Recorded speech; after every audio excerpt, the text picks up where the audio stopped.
সৃষ্টিকর্তার উপর ধারণা রাখুন, কারণ সৃষ্টিকর্তা সম্পর্কে আপনি যেমন ধারণা রাখবেন নিশ্চয়ই সৃষ্টিকর্তা আপনার সাথে ঠিক তেমনটাই করবেন। আলহামদুলিল্লাহ, আলহামদুলিল্লাহ, আলহামদুলিল্লাহ। সেই সৃষ্টিকর্তার উপর লক্ষ্য করে শুকরিয়া আদায় করে 10 মিনিটস উইথ ইমরান অনুষ্ঠানে বরাবরের মতো স্বাগত জানাচ্ছি আমি ইমরান চৌধুরী।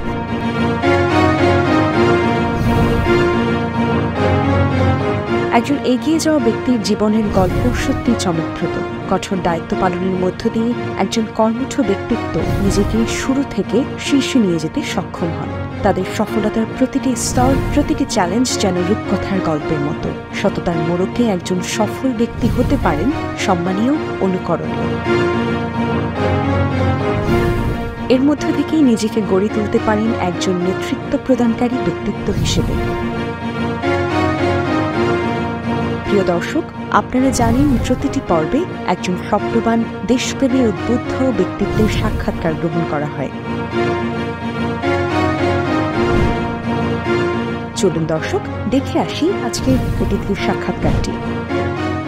প্রিয় দর্শক, আজ আপনাদের সাথে এমন একজন রাজনৈতিক ব্যক্তিত্বের পরিচয় করিয়ে দিব যিনি 50টি মামলার দায়ভার গ্রহণ করে 3বার গ্রেফতার হয়ে 150 দিন কারা অন্তরালে ছিলেন। প্রিয় দর্শক, বলছিলাম সোলাইমান দেওয়ানের কথা। আসুন পরিচয় হই সোলাইমান দেওয়ানের সাথে। সোলাইমান দেওয়ান, আপনাকে অসংখ্য ধন্যবাদ শত ব্যস্ততার মাঝেও আমাদেরকে সময় দেওয়ার জন্য। মাই টিভি 10 মিনিট উইথ ইমরান অনুষ্ঠানে আমাকে কথা বলার সুযোগ করে দেওয়ার জন্য ইমরান চৌধুরী, আপনাকে ধন্যবাদ। সোলাইমান দেওয়ান, প্রথমে আপনার কাছ থেকে জানতে চাচ্ছি বাংলাদেশ জাতীয়তাবাদী দলের সাথে কিভাবে সম্পৃক্ত হলেন? ছাত্র দলের ওয়ার্ডের দায়িত্বে ছিলাম, দীর্ঘদিন কমিটি ছিল না, তখন আমার তত্ত্বাবধানেই আমরা ছাত্রদলকে এগিয়ে নিয়েছি। তারপরে আমি ছাত্রদলের শাহালি থানার সিনিয়র যুগ্ম আহ্বায়ক নির্বাচিত হই। পরবর্তীতে দল আমাকে প্রমোশন দিয়ে শাহালি থানার যুব দলের সাধারণ সম্পাদক নির্বাচিত করে। দলের যে কার্যক্রম সর্বোচ্চটুকু দিয়েই কাজ করার কারণে ঢাকা মহানগর উত্তরের যে বর্তমান আহ্বায়ক, রাজনীতির যে উজ্জ্বল নক্ষত্র আমিনুল ভাইয়ের হাত ধরেই আমার বিএনপিতে পদার্পণ। পদে আসীন হওয়ার পর থেকে দায়িত্ব পালন করে যাচ্ছি। বিগত দিনের আন্দোলন সংগ্রামে সামনে থেকেই নিজ নিজ দায়িত্ব পালন করেছি। একটি কথা না বললেই নয়, জাতীয়তাবাদী দল জিয়াউর রহমান যখন উনি প্রতিষ্ঠা করেন, প্রতিষ্ঠা লগ্ন থেকেই আমার বাপ চাচারা তারা বিএনপির প্রতি অত্যন্ত অনুগত ছিলেন। আমার বাবা, আমার চাচা বিএনপির একনিষ্ঠ সমর্থক ছিলেন। আমার চাচা 2 জন বীর মুক্তিযুদ্ধে অংশগ্রহণ করেছিলেন। সেভাবেই বিএনপিতে কিভাবে সম্পৃক্ত হয়ে গেছি নিজের অজান্তে আসলে নিজেই বুঝতে পারিনি। সোলাইমান দেওয়ান, আমরা জানতে চাচ্ছি বিগত 17 বছর কেমন কেটেছে আপনার? বিগত 17 বছরে আসলে বিভীষিকাময় জীবন আমরা পার করেছি।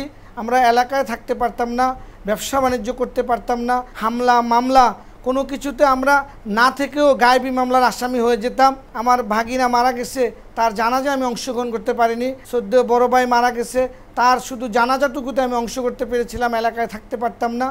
আমাদেরকে 50-এরও অধিক মামলা দেয়া হয়েছিল এবং 3বার আমি কারাবরণ করেছি।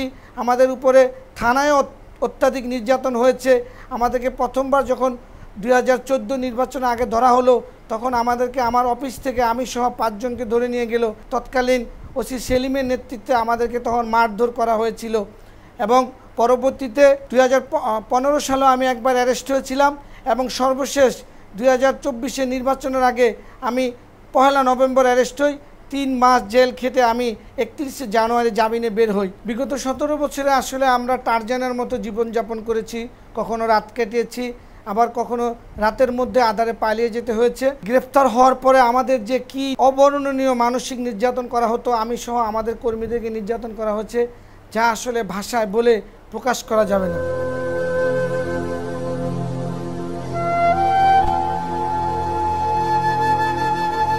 আমি যখন দেখি আমার নেত্রী মিথ্যা মামলায় কারাবরণ করলেন পায়ে হেঁটে, কিন্তু উনি জেল থেকে বের হলেন হুইল চেয়ারে, এবং আমার নেতা বর্তমান ভারপ্রাপ্ত চেয়ারম্যান তারেক রহমান যে অবর্ণনীয় নির্যাতনের শিকার হয়েছেন, তার ভাই, তার ছোট ভাই, কনিষ্ঠ ভাই আরাফাতুর রহমান কোকো মারা গেলেন, তাদের নির্যাতনের কাছে সর্বোপরি আমার নেতা ঢাকা মহানগর উত্তরের সংগ্রামী আহ্বায়ক, কিংবদন্তি নেতা, যিনি ঢাকা মহানগরকে অত্যন্ত সুসংগঠিতভাবে সুচারুরূপে পরিচালনা করছেন। তিনি ঢাকা মহানগর উত্তর বিএনপিরও ক্যাপ্টেন। ওনার উপরে যে নির্যাতন হয়েছে, সর্বশেষ জেলে উনি আমাদের জেল পার্টনার ছিলেন, ওনাকে যে কি নির্যাতন করা হচ্ছিল ডিবি অফিসে, আসলে সেটা প্রকাশ করার মতো না। এবং আমাদের এই আসনের যিনি 2018 সালে নির্বাচন করেছিলেন এসএ সিদ্দিক সাজু ভাই, 82টা মামলা নিয়ে উনি অসুস্থতার মধ্যে প্রত্যেক দিন কোর্টে যেতেন। উনি অনেক অসুস্থ ছিলেন, এর ভিতরে আল্লাহ পাক ওনাকে সুস্থ করেছেন। এগুলোর দিকে তাকালে আর আমার অত্যাচারের দিকে তাকালে আসলে আমাদেরগুলো কিছুই মনে হয় না। ওনাদের ত্যাগ তিতিক্ষা আমাদের চেয়ে বহু গুণ বেশি। 2020-এ আমি এলাকায় কাউন্সিলরও নির্বাচন করেছিলাম, যার ফলশ্রুতিতে আমি দেখেছি যে নির্বাচন নামের যে নাটক তারা মঞ্চস্থ করেছিলেন, সেখানে পদে পদে আমাদেরকে তারা নানানভাবে কষ্ট দিয়েছেন। আমাদেরকে ঠিকমতো ক্যাম্পেইন করতে দেয়নি, কাজকাম করতে দেয়নি। রাইনখোলার ঢালের মোড় থেকে আমার মাইকিং করার সময় আমার মাইক সহ, আমার যে মাইকিং করা যে রিক্সা সহ, সেগুলো তারা ছিনতাই করে নিয়ে গেছিলো। আমাদের উপরে অনেকবার হামলা করার চেষ্টা হয়েছে, আল্লাহর অশেষ রহমতে আমাদের উপর হয়তো হামলা করতে পারেনি। আমরা অনেকবার হামলারও শিকার হয়েছি।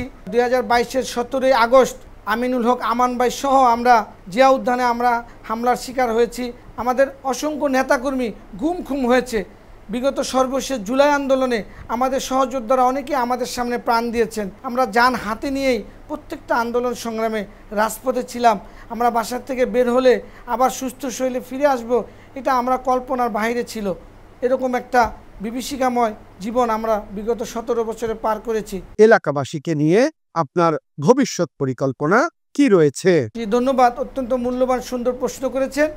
বিগত 17 বছরে যেহেতু আমরা এলাকায় আসতে পারতাম না, এই 5ই আগস্টের পর থেকে আমরা নিরবিচ্ছিন্নভাবে এলাকায় থেকে এলাকার মানুষের সুখে দুঃখে সার্বক্ষণিক পাশে থেকেছি। আমরা করোনাকালীন সময়েও মানুষকে আর্থিক সাহায্য, খাদ্যদ্রব্য দিয়ে সাহায্য করেছি। এরপরে আমরা এই যে 5 তারিখের পরে ইফতারের প্রোগ্রাম ছিল, গরমে আমাদের মানুষের যখন তৃষ্ণার্ত হতো, মানুষকে তখন শরবত খাওয়ানোর কর্মসূচি ছিল। মশা থেকে নিরাপদ করার জন্য ডেঙ্গু নিধন কর্মসূচি ছিল। এলাকার রাস্তাঘাট উন্নয়নে আমাদের অগ্রণী ভূমিকা আছে। প্রত্যেকটা অলিতে গলিতে কী পরিমাণ সমস্যা আছে তা ব্যক্তিগতভাবে আমার জানা। আপনারা অত্যন্ত খুশি হবেন যে 5 তারিখের পর থেকে মানুষ প্রত্যন্ত অঞ্চল থেকে আমাদের কাছে ছুটে আসতেছে নানানবিধ সমস্যা নিয়ে।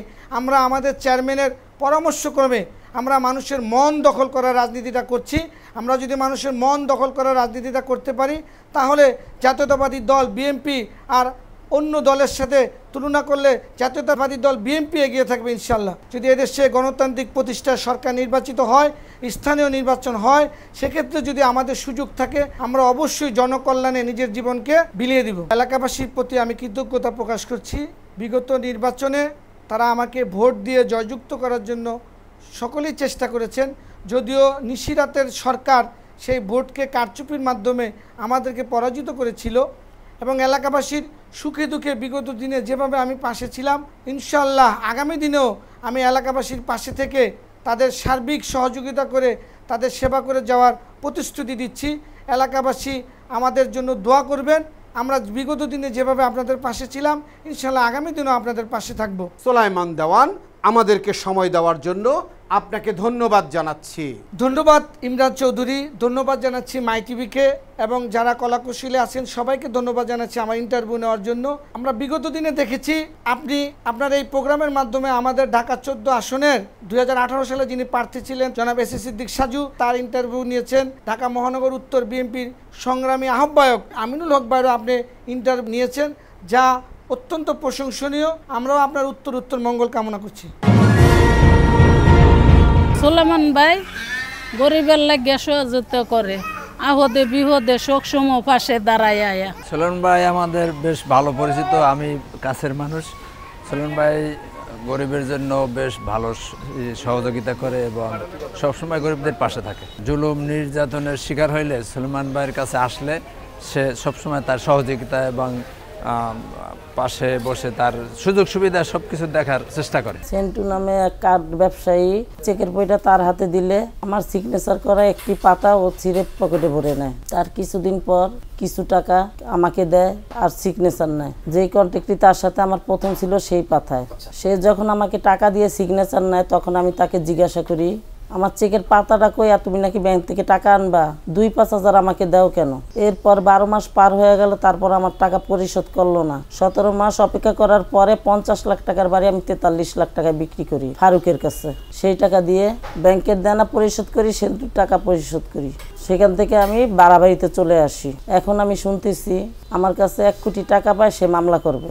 এই বিষয়ে আমি নেতার কাছে বিচার দিলে তিনি বলছে যে আমাকে সহযোগিতা করবে, তা আল্লাহ নেতাকে ভালো রাখুক। নেতা সোলেমান দেওয়ান ভাই এমন একটা মানুষ, এই এলাকায় যদি কোনো মানুষ নির্যাতিত হয়, নিষ্পেষিত হয়, তাদের পক্ষে সে প্রতিবাদ করে।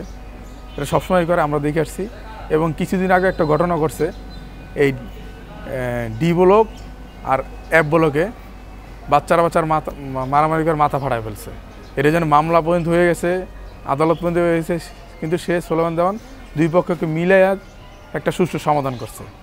সে সবসময় এলাকা শান্তি চায়, শান্তির জন্য কাজ করে এবং আগামীতেও করবে। এবারের মতো বিদায় নিচ্ছি আমি ইমরান চৌধুরী। পরবর্তীতে দেখা হবে নতুন কোনো স্থানে নতুন কোনো অতিথির সাথে। ততক্ষণ ভালো থাকুন, সুস্থ থাকুন।